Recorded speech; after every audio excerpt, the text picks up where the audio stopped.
BA पाठ द्वितीय के विद्यार्थियों का स्वागत है।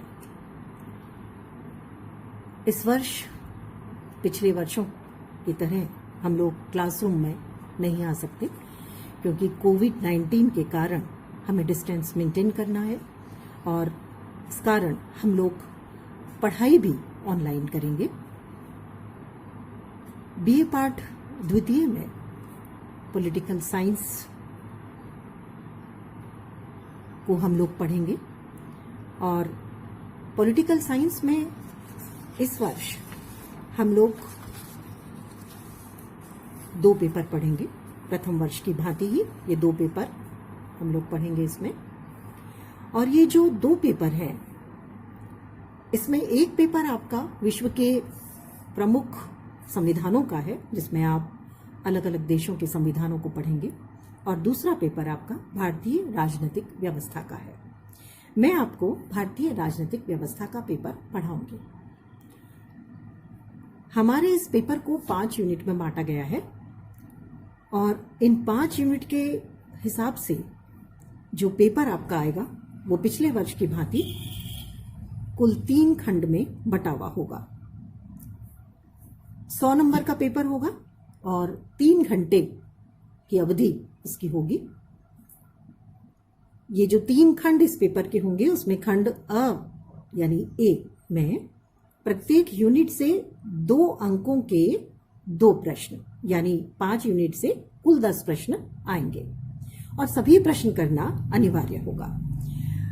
प्रत्येक जो उत्तर है उसकी सीमा 50 शब्दों से ज्यादा नहीं होनी चाहिए। यूनिट ब यानी जो दूसरा भाग है पेपर का उसमें प्रत्येक यूनिट से 1 प्रश्न विकल्प के साथ आएगा और कुल 5 प्रश्न आएंगे और 7 अंक का प्रश्न होगा और सभी का उत्तर देना अनिवार्य होगा।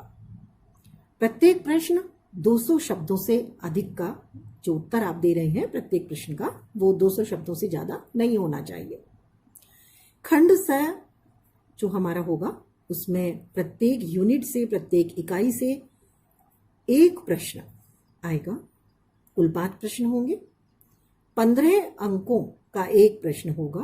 किन्हीं 3 प्रश्नों के उत्तर देने हैं और 500 शब्द इसकी सीमा है। इससे ज्यादा का उत्तर आपको नहीं देना। अब हम देखते हैं इसकी इकाई योजना या खंड योजना किस तरह से है।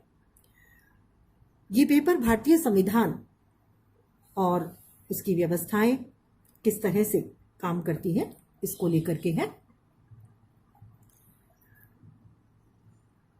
यूनिट वार हम इसको समझने का प्रयास करेंगे कि हम क्या पढ़ेंगे इस वर्ष। यूनिट फर्स्ट जो है उसमें हमारा संविधान का विकास कैसे हुआ, क्योंकि आपको मालूम है कि 1947 से पहले भारत परतंत्र था, गुलाम था और उसके बाद में संविधान को बनाया गया और उस संविधान को कैसे बनाया गया सबसे पहले हम इसको पढ़ेंगे। तो भारत के संवैधानिक विकास में प्रमुख सीमा चिन्ह और भारत के संविधान का निर्माण, संविधान सभा में मुख्य मुद्दे, प्रवृत्तियां और दृष्टिकोण, संविधान की उद्देशिका, भारत के संविधान की प्रमुख विशेषताएं। तो प्रथम यूनिट में हम लोग संविधान कैसे बना, उसके पहले की क्या स्थितियां थी, संविधान सभा के सामने कौन से मुद्दे थे, किन बातों पे चर्चा ज्यादा हुई, कौन से मुद्दों को लेकर के इसमें जोड़ने को लेकर के बातचीत हुई, विचार विमर्श हुआ, क्या दृष्टिकोण रहा संविधान बनाते समय, संविधान की प्रस्तावना क्या बताती है। आपको मालूम है कि संविधान की प्रस्तावना संविधान की आत्मा है। तो एक तरह से संविधान की जो प्रस्तावना है, उद्देशिका है, वो पूरे संविधान को प्रकट कर देती है हमारे सामने कि हम आगे क्या पढ़ने जा रहे हैं। और भारत के संविधान की प्रमुख विशेषताएं यानी अन्य संविधानों से कैसे अलग है, हमने क्या अन्य संविधानों से लिया है और इसमें क्या बातें हैं जिनको हम लोग पढ़ेंगे। तो ये हमारी हुई पहली यूनिट। यूनिट सेकंड में हम पढ़ेंगे भारत के संविधान में मानवाधिकार दर्शन, यानी भारतीय संविधान में किस तरह से मानवाधिकार को दिखाया गया है, क्या ऐसे क्लॉज हैं, कौन से अनुच्छेद हैं, कौन से परिशिष्ट हैं, कौन से अधिकार दिए गए हैं, नीति निर्देशक तत्व क्या कहते हैं, विभिन्न योजनाएं क्या कहती हैं इसके अंतर्गत दी गई, तो उसको हम लोग पढ़ेंगे। मूल अधिकार और राज्य के नीति निर्देशक तत्व, कौन से मूल अधिकार हमें दिए गए हैं, उन पर क्या प्रतिबंध है और उनको हम कैसे प्राप्त कर सकते हैं, राज्य के नीति निर्देशक तत्व क्या है और ये मूल अधिकार से कैसे अलग है, इसको भी हम इसमें पढ़ेंगे। संविधान में संशोधन की प्रक्रिया, क्योंकि ये माना गया कि संविधान समय के अनुसार चले और समय के अनुसार उसमें संशोधन होना जरूरी है, लेकिन संशोधन किस तरह से हो, क्या शासन व्यवस्था मनमाने तरीके से कर ले या उसके लिए पूरी प्रक्रिया हो, तो उसको हम लोग पढ़ेंगे, जानने का प्रयास करेंगे संविधान में संशोधन की प्रक्रिया के माध्यम से। संघीय व्यवस्था की प्रकृति, भारत में संघ व्यवस्था को अपनाया गया, उसकी प्रकृति क्या है, किस रूप को उसमें अपनाया गया है। संघ राज्य संबंध, क्योंकि भारत एक विशाल राज्य है, जनसंख्या के माध्यम रूप में भी और भौगोलिक स्थिति को अगर देखें तो भी, तो ऐसे में भारत को संघीय व्यवस्था अपनाई गई यहाँ पर। और उसके बाद में जब संघीय व्यवस्था अपनाई गई तो यह आवश्यक था कि यह भी निश्चित किया जाए कि संघ और राज्यों के संबंध किस तरह से होंगे, उनके बीच शक्तियों का बंटवारा कैसे होगा, ताकि विवादों को कम से कम किया जा सके और भारत संघ के विकास को ज्यादा से ज्यादा बढ़ाया जा सके, राज्य को भी, यानी संघ के जो राज्य हैं उनको स्वतंत्रता मिल सके अपनी स्थानीय समस्याओं को सुलझाने के लिए, कार्य करने के लिए, एवं नूतन प्रवृत्तियां, यानी क्या नई बातें उसमें आई है, इसको हम पढ़ेंगे यूनिट 2 में। अब हम आते हैं यूनिट 3 में। यूनिट 3 में हम पढ़ेंगे संघीय कार्यपालिका। संघीय कार्यपालिका यानी जिसमें हम पढ़ेंगे राष्ट्रपति और प्रधानमंत्री, मंत्रिमंडल, इन सब को हम इसमें पढ़ेंगे। राष्ट्रपति का पद, उसकी नियुक्ति, उसकी उन्मुक्तियां, उसके क्या अधिकार हैं, उन सबको हम पढ़ेंगे।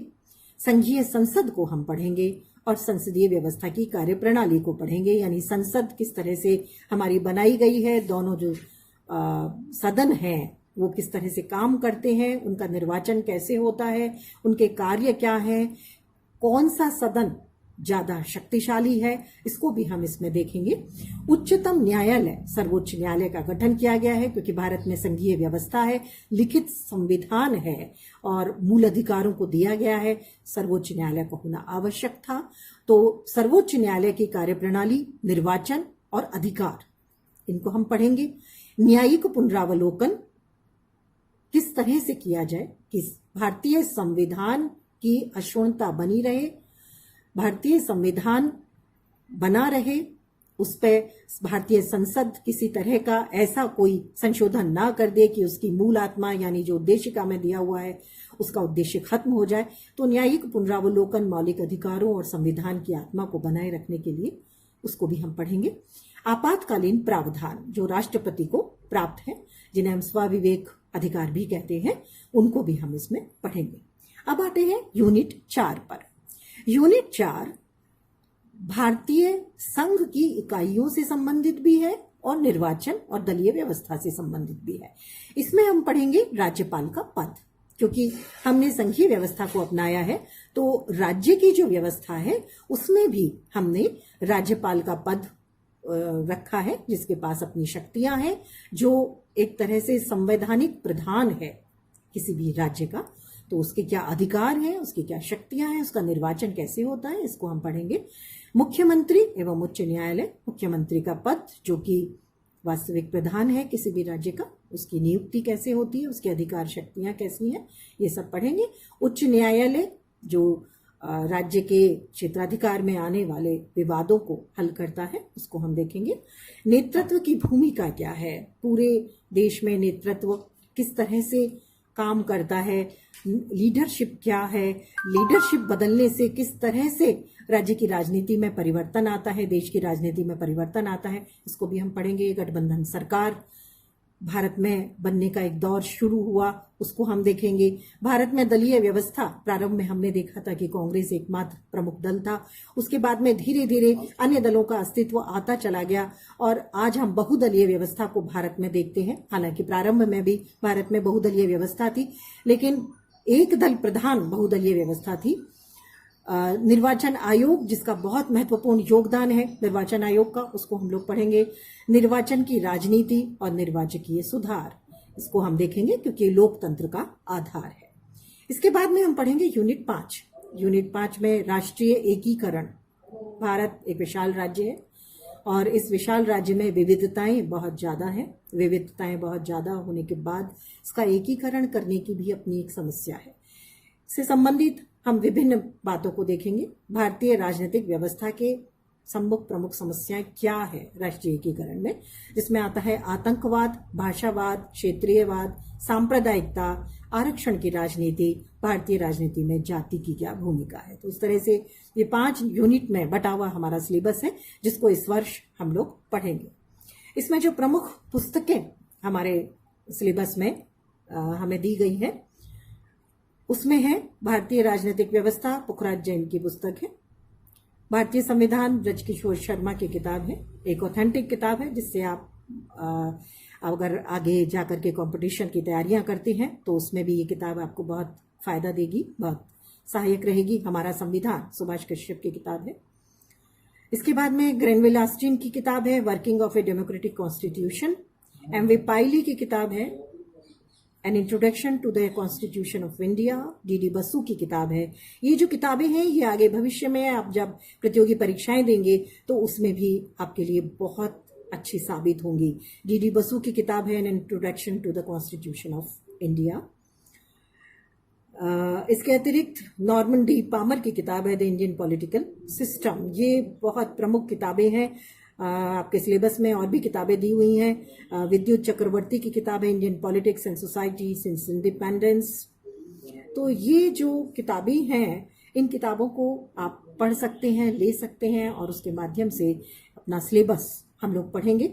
तो हम इस वर्ष अपनी जो पढ़ाई है वो ऑनलाइन करेंगे, वीडियोस के माध्यम से या लेक्चर के लेक्चर के माध्यम से करेंगे क्योंकि हम क्लासरूम में इकट्ठा नहीं हो सकते। लेकिन आपकी पढ़ाई होनी चाहिए, आपका कैरियर आगे चलना चाहिए, इसीलिए ये योजना है। धन्यवाद।